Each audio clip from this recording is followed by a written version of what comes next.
یہ ذرا بتائیے گا کہ 4 سال پہلے ظاہر ہے اس وقت بھی کوئی آپ کی فیلنگز ہوں گی، اور مجھے یاد ہے کہ وہ ویڈیو جب آپ ریسکیو ہوئے تھے تو تھوڑے آپ وہ مزمل، تھکے ہوئے، بوجھل لگ رہے تھے، گو کہ آپ کا وہ مورائل اسی طرح قائم تھا، لیکن اس سے وہ آپ بڑے فریش تھے، تازہ تھے، اور آپ بڑے انرجیٹک تھے۔ یہ دونوں دوران آپ کی فیلنگز کیا تھی جب آپ کسٹڈی میں تھے کچھ لوگوں کی؟ دیکھیں، پہلی دفعہ جب یہ واقعہ ہوا تھا تو مجھے کچھ اندازہ نہیں تھا کہ ویسے تو مجھے دن دہاڑے پولیس نے اٹھایا تھا، جو لگ رہا تھا پولیس، لیکن جس طریقے سے وہ ٹریٹ کر رہے تھے مجھے جیل میں، وہ سمجھ نہیں آ رہی تھی کہ یہ واقعی پولیس والے ہیں یا کون لوگ ہیں۔ اس وقت واقعی یہ ایک انسرٹنٹی تھی، غیر یقینی کی سی ایک صورتحال تھی۔ آپ کو یہ بھی اندازہ نہیں تھا کہ آپ زندہ بھی رہیں گے یا نہیں رہیں گے۔ اور اب کی بار یہ ہوا کہ جب مجھے 2-3 گھنٹے بعد جب مجھے ڈاکٹری ملاحظے کے لیے وہ لے کر گئے پیمز اسپتال تو میں، پھر آپ کو اندازہ ہو گیا کہ اس دفعہ زندہ رہوں گا؟ تو مجھے لگا کہ چلے اس دفعہ پولیس کے پاس ہیں، اور پولیس مینز کہ چلو اور کچھ نہیں تو کم از کم کوئی مقدمہ ہی درج کریں گے، جیل میں ڈالیں گے، میرے بچوں کو، فیملی کو اطلاع ہو جائے گی، تو اس کے لیے مجھے تھوڑا سا حوصلہ ریلیٹیولی زیادہ تھا اس بار۔ اور ویسے حوالات کی کیا ہوتا ہے، مطلب یہاں پہ بہت سے لوگ حوالات میں رہے، تو لوگوں سے انٹریکٹ کرنے کا موقع ملا، ان کے ساتھ اٹھنے بیٹھنے کا، جیل کی محدود جگہ پہ سونے کا، رات کو بڑی مشکل سے ٹانگیں بھی سیدھی کر کے سوتے تھے۔ تو اس دفعہ جو صورتحال تھی میرے لیے وہ اتنی مطلب کہ اتنی مشکل نہیں تھی، ذہنی طور پہ بھی اور جسمانی طور پہ بھی۔ مجھ سے میرے مقدمے کے متعلق تو کسی نے سوال نہیں پوچھا، جیسے میں پہلے کہا وہ چاہے گا پوچھتے تھے، لیکن جو الزامات ہیں ان کے بارے میں کوئی سوال ہی نہیں کرتا تھا، بس کہتے ہیں یار انتظار کریں، آپ کو پتہ ہے،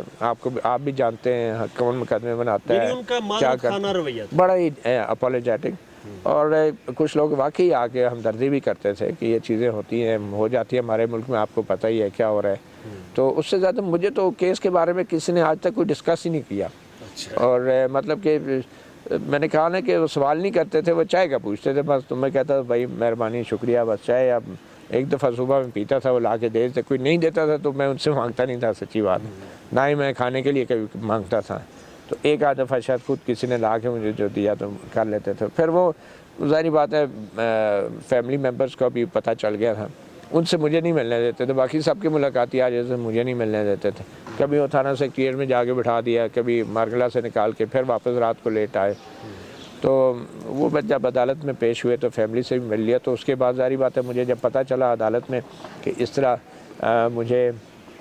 میرے ساتھی صحافیوں نے، دوستوں نے، بہت ساری تنظیموں نے، وکلا کی تنظیموں نے میرے لیے بہت آواز اٹھائی ہے، اور خاص طور پہ ڈپلومیٹک کمیونٹی ہیں، پولیٹیشنز ہیں، انہوں نے بھی میرے لیے آواز اٹھائی ہے۔ تو سچی بات تو یہ ہے کہ جب مجھے پہلی دفعہ ایف آئی آر کا جب بتایا گیا تو میں اسی وقت تھوڑا سا میں سکون میں آ گیا، میں نے کہا چلے یار، یہ تو اس کا مطلب ہے کہ یہ لوگ سنجیدہ نہیں ہیں، اور یہ مطلب کہ بس مجھے کچھ دن کے لیے رکھنا چاہ رہے ہیں، کیونکہ ایف آئی آر میں جتنے بھی گھناؤنے الزام تھے وہ مجھے پتا تھا کہ یہ جھوٹے ہیں، تو اب میں یہ سوچ رہا تھا کہ مجھے کتنے دن تک یہ جیل میں گھسیٹیں گے۔ تو چلے اللہ بھلا کرے، وہ 2 دن کا جو ریمانڈ تھا وہ بھی اسلام آباد ہائی کورٹ نے اس کو ختم کر دیا، جوڈیشل ہو گیا، اور ابھی واپس اڈیالہ جیل میں گیا نہیں تھا تو ضمانت جو ہے وہ منظور ہو گئی، تو وہ اڈیالہ جیل کے باہر گیٹ سے چکر لگا کے وہ سارا پروسیس کر کے میں ضمانت پہ واپس تو باہر ابھی آ ایف گیا۔ آئی آر کا کیا سٹیٹس ہے؟ ابھی جو ایف آئی آر ہے اس کے کویشمنٹ کے لیے ہم نے اسلام آباد ہائی کورٹ میں جو درخواست ڈالی ہوئی تھی، میری وکیل ہیں ایڈوکیٹ ایمان مزاری اور ایڈوکیٹ ہادی،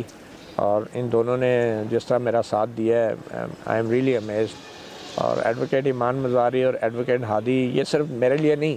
انہوں نے جس طریقے سے میں سمجھتا ہوں مسنگ پرسنس کے لیے سٹینڈ لیا ہے، عام غریبوں کے لیے وہ لوگ جس طرح سٹینڈ لیتے ہیں، اسی طرح وہ میرے لیے بھی ایکٹیو تھے۔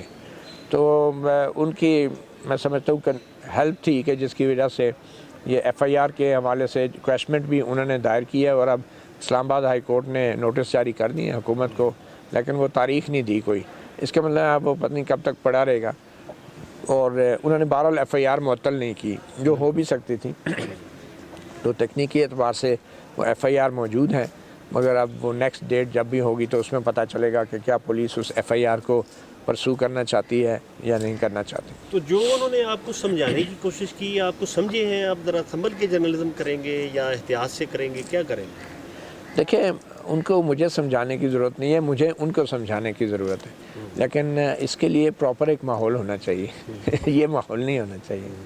اور مجھے تو میں نے جیسے پہلے آپ کو کہا مجھے تو کسی نے سمجھانے کی نہ پہلی دفعہ جب اغوا ہوا تھا مجھ سے کسی نے کوئی بات کی انڈائریکٹلی اشارے کرتے تھے آپ اتنے پڑھے لکھے ہو ایسی کام کیوں کرتے ہو ایسی باتیں کیوں کرتے ہو اور بھائی کیا کام کیا کچھ پتہ نہیں ہے. اسی طرح آپ کی بار بھی کسی نے مجھ سے یہ نہیں کہا کہ آپ کی سٹوری یہ فلاں سٹوری کوئی آیا ہی نہیں میرے پاس. مقصد صرف یہ تھا کہ مجھے کام سے روکنا ہے فوری طور پہ. شاید حکومت پینک ہو گئی وہ کچھ دنوں کے لیے مجھے روکنا چاہ رہی تھی اور اس طرح کا من گھڑت قسم کا وہ ایک مقدمہ بنا دیا انہوں نے. لیکن اس سے دیکھیں نقصان کتنا ہوا ہے. اس ملک کی ساکھ خراب ہوئی, اس ادارے کی پولیس کی ساکھ خراب ہوئی. جس طرح کی لینگویج لکھی ہوئی ہے کہ وہ پتہ نہیں کیا گاڑی سے نکل کے پولیس والوں پہ تشدد کیا, ان سے اسلحہ چھینا, ان پہ اسلحہ تان دیا. تو میرے خیال میں تو آئی جی پولیس کو استعفیٰ دے دینا چاہیے اگر ان کے سپاہی اتنے کمزور اتنے نالائق ہیں کہ ایک صحافی میری عمر کا اٹھ کے جو ہے ان کے تشدد بھی کرے, ان سے اسلحہ بھی چھینے, ان پہ اسلحہ بھی تان لے, تو پھر تو آئی جی کو استعفیٰ دے دینا چاہیے. یہ کس قسم کی پولیس ہے کہ جن سے لوگ جو ہے گاڑی سے اتر کے ان پہ تشدد کرتے ہیں, انہیں مارتے ہیں, ان سے اسلحہ چھینتے ہیں اور ان پہ اسلحہ تان لیتے ہیں. تو پھر ایسی پولیس کے لوگوں کو جو ہے نوکری میں نہیں ہونا چاہیے. یہ تو آئی جی صاحب کو خود بھی دیکھنا چاہیے کہ یہ ایف آئی آر کٹی کیسے ہے.